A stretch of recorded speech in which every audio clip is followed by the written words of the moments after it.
starting of the blooper reels. Yay! Okay. So, welcome all you dedicated fans. This is the unboxing of the new PC.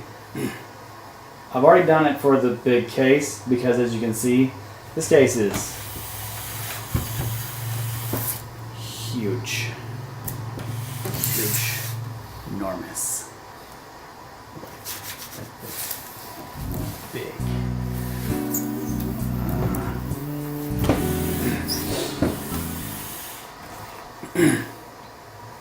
Alright, let's bring up the box real quick on this one.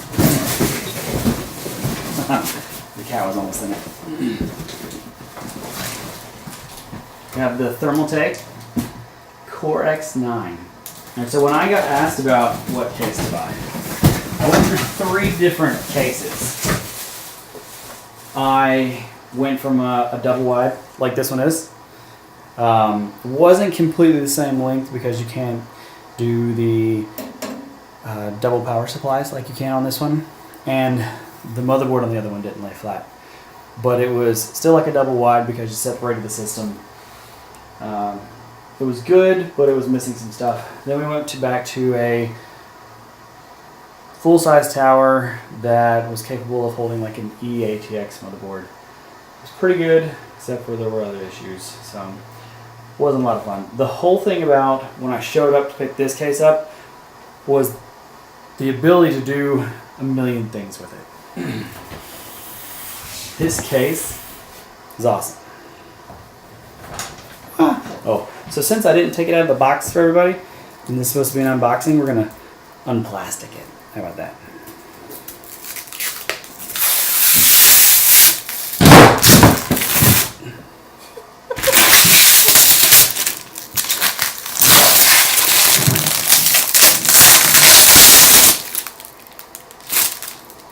Well, see, I don't know. It's stuck down here. Whatever. Maybe it goes around. Probably goes around. More plastic. This would be more fun. Computer companies, pay attention. Pay attention. Look at me. Look at me. Bubble wrap. It's that simple. Bubble wrap. Everybody would have fun doing this.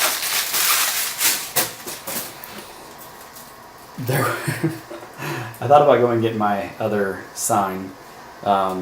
That was my sign. I just got done watching one of my favorite YouTubers, and they were doing an unboxing for an Alienware. I kind of used it as a motivation thing. Their box was huge. Their box was as big as this case is, but they had a normal size desktop. And it just reminded me of the sign that I used to have a long time ago that was Alienware, making easy bake ovens since whenever they started. Let's go over some of the cool things about this. So, sides come off. Both sides come off. This has a top that also comes off. You can actually remove the top so you can see inside. Of course, again, like I said, both sides come off. Then you also have a spot for either dual power supplies or just one power supply, and then you have the cover for the fan. Dual USB 3.0, very nice. Very, very nice. You have hard drive bay expansion out the wazoo. Wazoo. If you don't know what wazoo food is, I need you to go and watch Over the Hedge. Okay? Go do that. You'll be happy, I promise. We also have, see if I can tilt this back just a little bit more so we can get some better light. We also have the motherboard plate here. This is fully removable. You can just loosen these screws here and here, and then slide this up. This whole plate comes up. This is probably one of the coolest things. It's super tight right now. We'll get some pliers here in a minute. That's just cool all in itself, because literally I can take that out, change whatever I want to change on the board, put it back in there, and I have to worry about dealing and bending over into a side case and flipping the case upside down or on its side and dealing with that. So That is the wonderful Core X9 from Thermaltake. While you're waiting for these wonderful screws to be put in, let's talk about the lovely camera assistant of the night, the wife. That's right. She is fully sleep deprived, but working overtime just for me.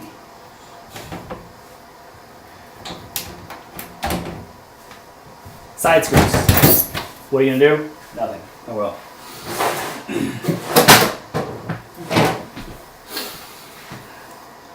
I want to get in there. I think I could probably fit inside here somehow. Like, just a little bit. No, maybe not. Probably not. We're just gonna move this off so that we have the room for the table.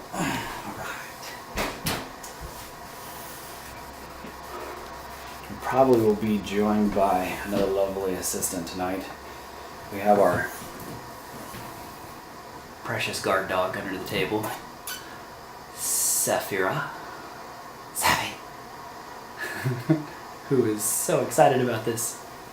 I did already cut this with the wonderful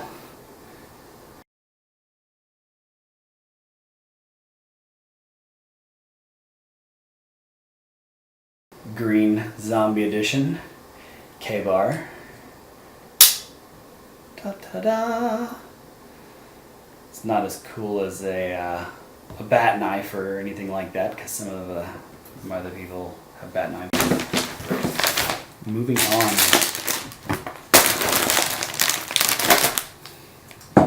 Next, we have the stars of the show. Oh,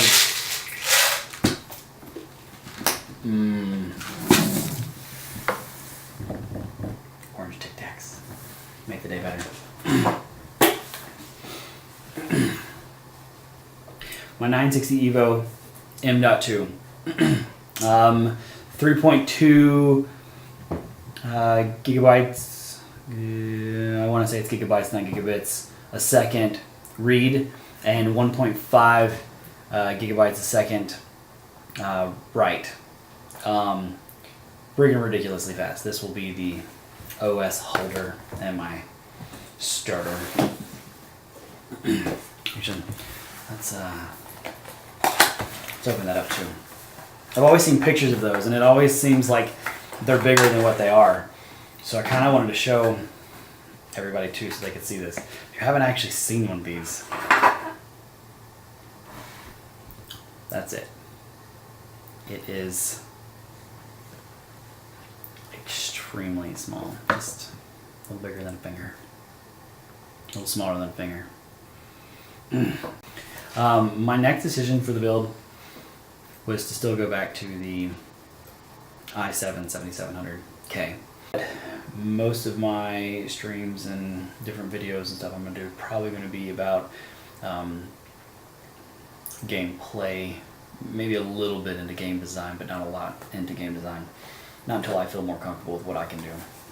So it's very sweet, very simple. Of course, this is the 1151 socket. It's very nice. We're going to switch glasses now. Oh yes. All right. For sake of time, this is my 216 gigs of RAM. That's 32 gigs, just in case you can't add. And theoretically not stated that it's supported by the board in the 16 gig slots, but was tested in the 8 gig slots. So that's pretty good. Oh, also, a motherboard runs specific on which slots you use for its RAM. We have cat action. You almost can't see him. He blends into everything. Nope. He's gonna eat something. Anyways, so a motherboard's slots for RAM are very specific. each board manufacturer makes their own way of how they do it. This is DDR4, which is still a double channel or whatever. For this board specific, you would think that like 1 and 2 would probably be the right ones to use, since I'm only using 2.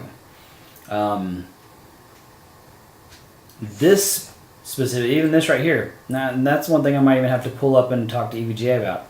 This right here says populate in slots 2 and 4 first, then populate in the other slots. The only issue that I have with that is I've already read through the book on this one, and I know that it says specifically to use 3 and 4. So I need to double check to make sure that that's right. So the book says one thing, the sticker here says another. Who's actually right? Nobody knows. Ooh, this is really cool. I probably should have gone 1, 2, 3, and 4. Oh, yay. Anyways, go on the motherboard, go on the RAM. Right. Blu-ray disc drive. That's all. I mean, that's all it is. It's pretty spectacular. Right. Moving right along.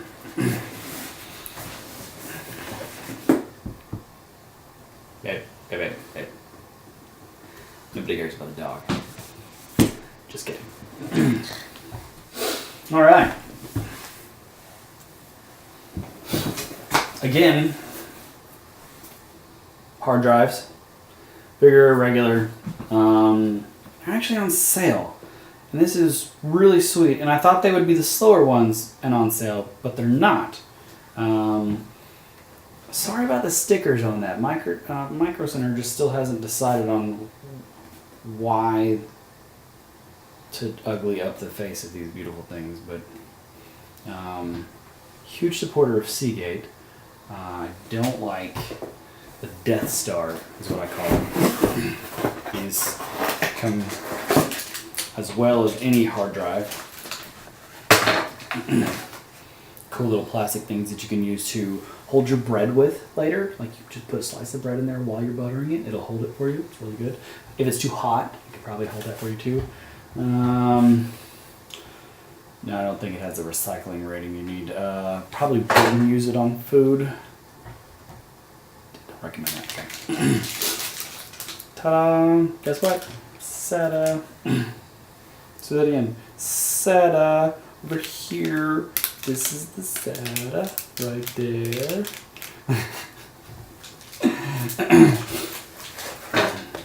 Because if you're like me, you've been alive long enough to know what a SCSI drive is and a IDE, and you understand if I say Bigfoot. And the first thumb drives that were actually just really small hard drives on a keychain. Terrible. Alright, now we get to one of my next best favorite things. Actually, no, let's not do that one yet. Let's get to my rant. I've already opened this one, and I've already taken it downstairs. This is the Logitech G502. This is an amazing mouse. Just with connecting it, I've already got a smoother and more distinctive feel than my Razer Tournament mouse. And it costs less too, I think. This was on sale, and it says $79. Of course, Micro Center stuff always says that. This was, I think, $59 or something. But yeah, I want to say that mouse was $100, and it was terrible. It's always got to have updates. It's always got to have firmware stuff. It's always got to be updated. And there's more updates. There's more updates, and then again, there's more updates, and and sometimes even restarts with updates, which you don't want to do when you're in the middle of getting into the bag. What are you doing, cat? What, Saber? What? Yeah. This is Saber. Say hi, Saber. Here. I hold him like this. He'll say hi. Say Say hi. He's actually purring too much. So you're not going to say hi, are you? Oh, there he goes. Say hi. Say hi. He's still purring. It's because he loves me. He loves his daddy. Oh, I made him get bit. Ooh, that was close.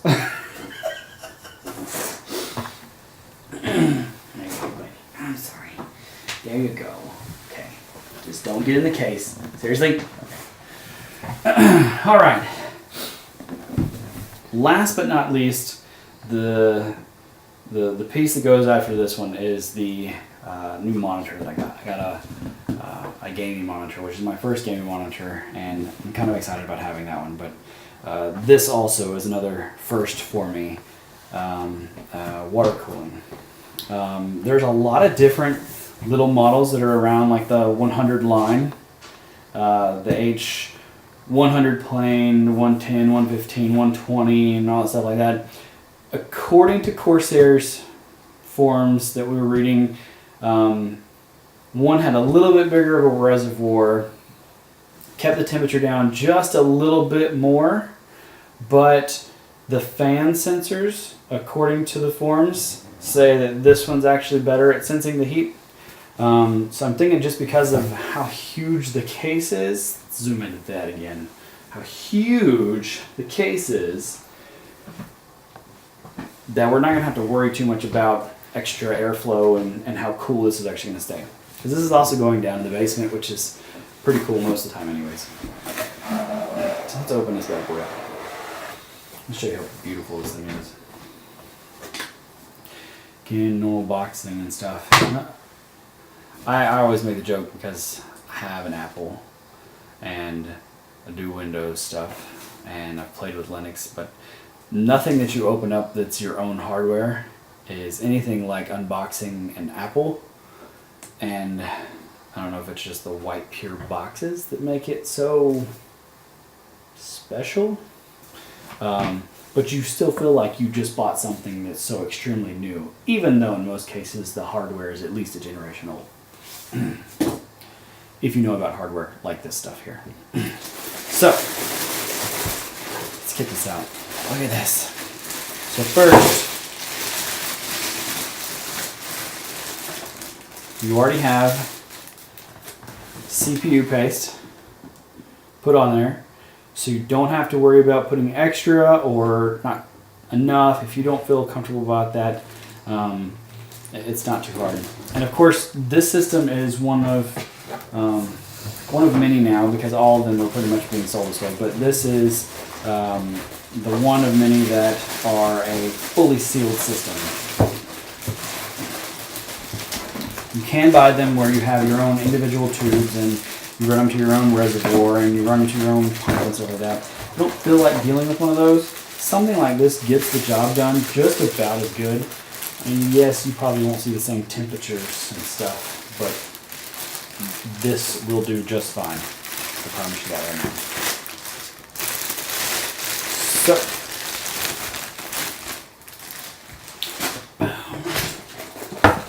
two beautiful 140 millimeter fans. Extremely awesome, extremely powerful. I have other fans that are like this. I love my Corsair fans. They're great, they're quiet, they're extremely awesome. You have a secondary power here. I believe this one goes specifically for the power to the pump. Yep, right there. And this specifically is for case control and the CPU fan sockets, so that you can actually have the sensing there. This one gives you SATA power, and this is, I want to say, like I said, this is like case control and design and stuff like that. If you have those. Comes with all your beautiful black and like gunmetal screws. Just beautiful. And your many different mounts for the back that make it quite universal. It'll fit just about anything. Alright, so that is everything for the build. We're actually going to have some fun and leave the boxes open for the cats. No cats were hurt in the making of this film. I have to add that to the end. Or dogs. Or wives, of course. The next step is going to be doing the first stream test and everything for that. I just opened up the YouTube account, so this is exactly where this is going first. This is going to be like an early release and the start for getting all the other social media sites and everything put up. I want to say thank you to everybody who's helped me with that. I recently just got graphics that were designed for me. A friend of mine did. Foxtrom, thank you. That's completely awesome. For motivation, help with the pieces, and the ideas for the design and the next steps for where I'm going. Chasm, you've been awesome with that. Thank you very much. And for motivational, just you're crazy, and I have a lot of fun playing video games with you because you're just weird like I am. Red, you're pretty cool. Alright, thank you everybody else out there for following and being supportive, and y'all have a wonderful night. Hello, dedicated fans. It's been a long time coming, but we finally have the Dead on Arrival items replaced and or returned and swapped out. They all really couldn't be swapped out for the same things. Unfortunately, they were hot items, so they were taken. But in that case also, we then upgraded and went for more research and better items based on how long it's taken for me to get all this stuff done. It's been like, I think it's probably been over 2 months now. So let me start off with the motherboard. We went from the EVGA FTW one to the Strix Z270H Gaming. This motherboard is pretty awesome. From all the reviews and the research that I saw, this one kept up with the capabilities of holding the better overclocks, faster RAM, and kept up with the capabilities for me being able to do the M.2 slots. It actually has 2 of them on there. And I think right now I have, I think I ended up with like 12 terabytes of hard drive space now. So the Corsair RM1000X, this is replacing the Thermaltake 1375 DOA, and as far as I'm concerned, I'm glad to be able to have this as an upgrade because this turned out to be amazing. I'm pretty happy with everything that I've had Corsair wise lately, going from keyboard to actually my older case, which I've had for a while now, but it's things that last that really kind of stand out to me, and so far it's doing pretty good, so I'm really happy with it. And it matches the water cooler, if you remember. The last one was, we replaced the EVGA 1080 Ti. There were driver issues.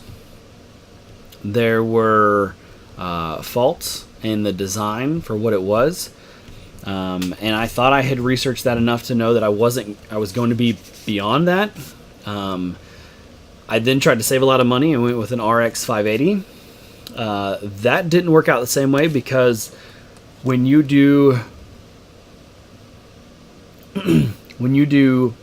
multitasking, video processing or streaming, do gaming, and you have other multiple items open, it has a problem with keeping the clock speeds and memory bus and stuff like that up what it's supposed to be speed-wise.